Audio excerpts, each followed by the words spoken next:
Hello and welcome back to the English Learning Podcast. I'm your host, Henry, and as always, I'm joined by my amazing co-host, Sarah. Hey, Sarah. Hey, Henry. Hello, everyone. We're so excited to have you here today. If you're learning English and want to speak fluently, then this episode is for you. That's right. Speaking fluent English is a goal for so many learners, but it often feels like an impossible challenge. Maybe you've been studying grammar and vocabulary for years, but when it's time to speak, you just freeze. Or you start translating in your head, and by the time you find the right words, the conversation has already moved on. Exactly, but don't worry. Today we're going to break it all down. We'll share simple, practical tips to help you speak English more naturally and confidently. And by the end of this episode, you'll have a clear plan to improve your fluency. Plus, we have a fun challenge for you to try at home, so stay tuned. All right, let's get started. First, let's talk about what fluency really means. Sarah, what do you think? So before we dive into the strategies, let's take a moment to really understand what fluency means. Sarah, when someone says, "I want to be fluent in English," what do you think they actually mean? Great question.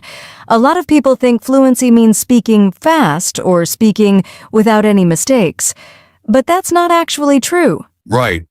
Fluency is not about speaking quickly. It's about speaking smoothly and naturally. Exactly. If you can express your thoughts clearly without constantly stopping or translating in your head, then you're already on the path to fluency. That's such an important point. I think many learners get discouraged because they feel like they have to be perfect. Yes, but think about it. Native speakers make mistakes all the time.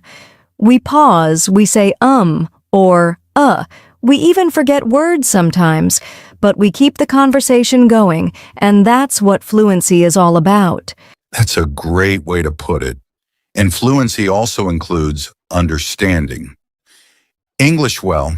If you can listen and respond naturally in a conversation, that's fluency. Yes, fluency is not just about speaking, it's about communicating comfortably. Exactly. So if you're listening right now and thinking, "I still make grammar mistakes," or "I don't know enough big words," don't worry. You don't need perfect grammar or a huge vocabulary to be fluent. Right.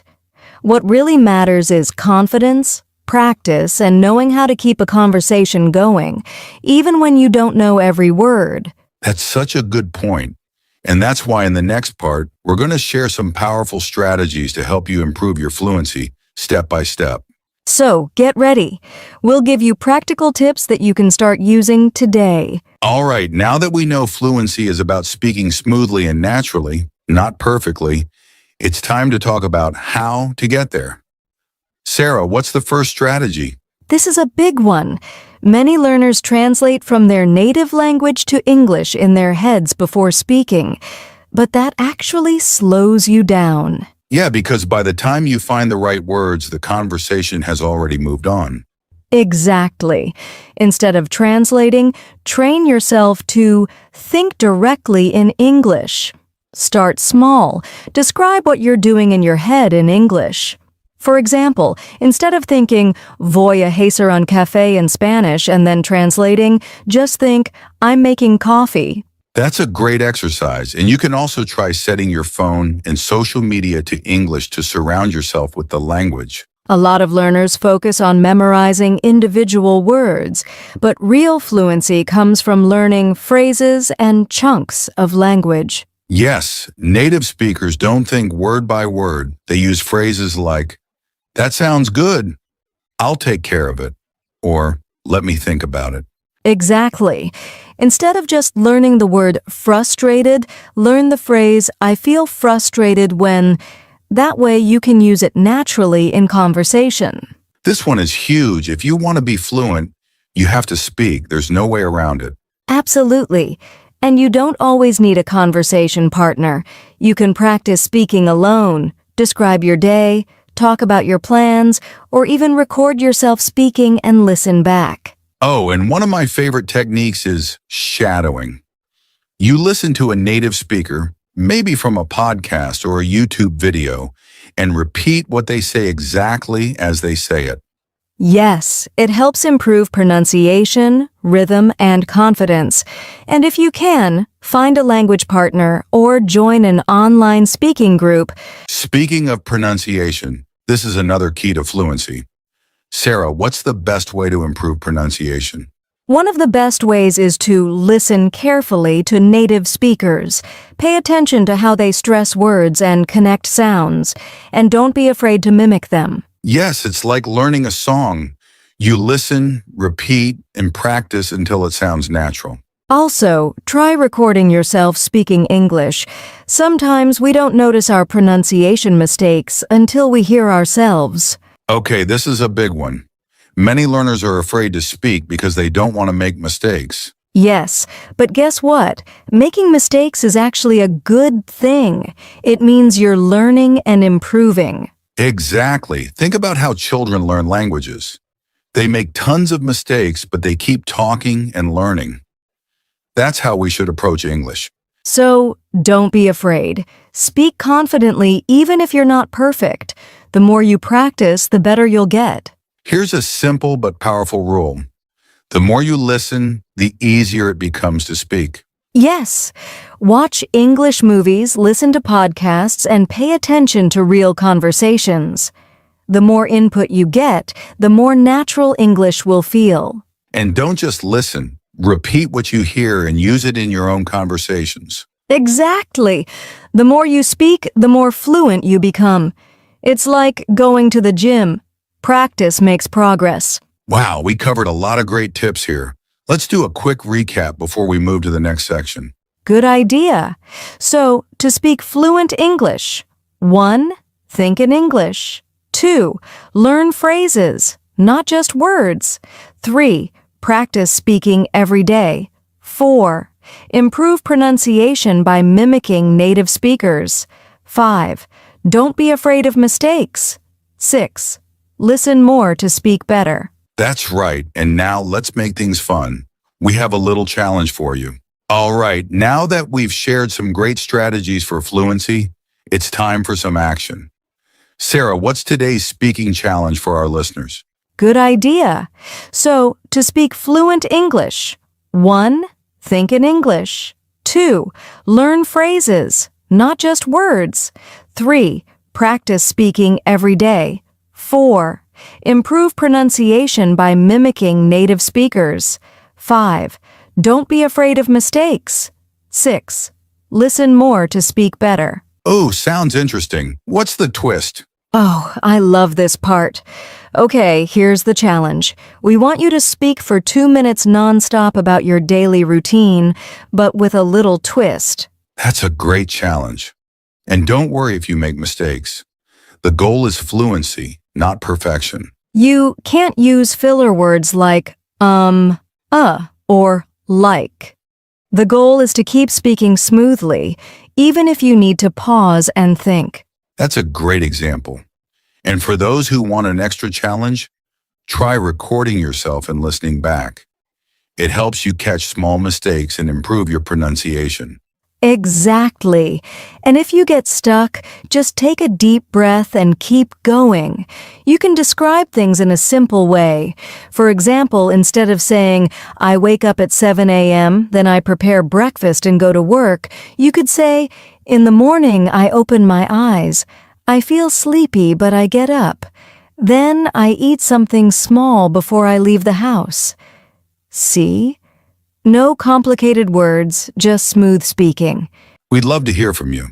So after this episode, grab your phone, hit record, and try speaking for 2 minutes about your day without stopping. Yes, and if you want, you can even post your recording or a short video in the comments or share it with a language partner. All right, have fun with the challenge. Up next, we'll talk about some common mistakes that stop people from becoming fluent and how to avoid them. All right, now that we've given you some powerful strategies and a fun speaking challenge, let's talk about something just as important: what not to do. And remember, fluency comes with practice. The more you speak, the more confident you'll become. So, mistake number 1, using too many fillers. You know, words like um, uh, like, or you know. Yes, because sometimes small mistakes can slow down your fluency progress. So let's go over some of the most common mistakes English learners make and how to fix them. So instead of saying, I went to the store and bought some, apples, try pausing instead of filling the silence with or like. Ah, yes. These words make you sound less confident. And while native speakers use them sometimes, too many can make it harder for people to follow what you're saying. Okay, here's another mistake. Translating directly from your native language. Yes! A little silence is better than too many filler words. It makes you sound more fluent and confident. For example, in some languages, you might say, I have 30 years instead of I am 30 years old. Yes, many learners do this, but English has different sentence structures and expressions. This is an interesting one. Some learners think that fluency means speaking super fast, but that's actually a mistake. Exactly. A good way to fix this is to learn phrases as they are used in English, instead of trying to translate word by word. And on the other hand, speaking too slowly can make you sound unsure of yourself. Yes, speed doesn't equal fluency. If you speak too fast, you might make more mistakes and be harder to understand. This might be the biggest mistake, being too afraid to speak. The key is to find a natural pace. Speak clearly, take your time, and don't rush. Oh, I see this all the time.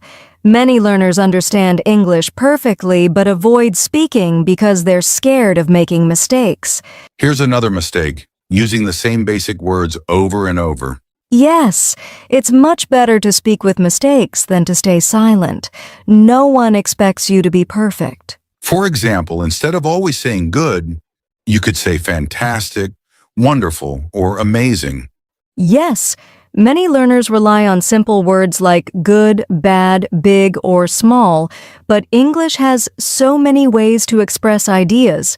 All right, let's quickly recap the common mistakes to avoid. 1. Using too many filler words like and 2. Translating directly from your native language. 3. Speaking too fast or too slow. 4. Avoiding conversations because of fear of mistakes. 5. Using the same basic words instead of expanding your vocabulary. A great way to fix this is to write down new words and actually use them in conversations. Exactly. And coming up next, we're going to give you some motivation and encouragement to keep going on your English fluency journey. All right, we've talked about fluency, shared some powerful strategies, and even pointed out common mistakes. Now let's take a moment to encourage you, our amazing listeners, on your English learning journey. If you can fix even one or two of these mistakes, you'll see a huge improvement in your fluency. Exactly. And here's something important to remember. You are already better than you think. If you've listened to this episode and understood most of it, guess what? You're making progress. Yes, learning a language is a long journey, and sometimes it can feel frustrating. But remember, every step you take brings you closer to fluency. That's so true, and every single mistake you make is a sign that you're learning.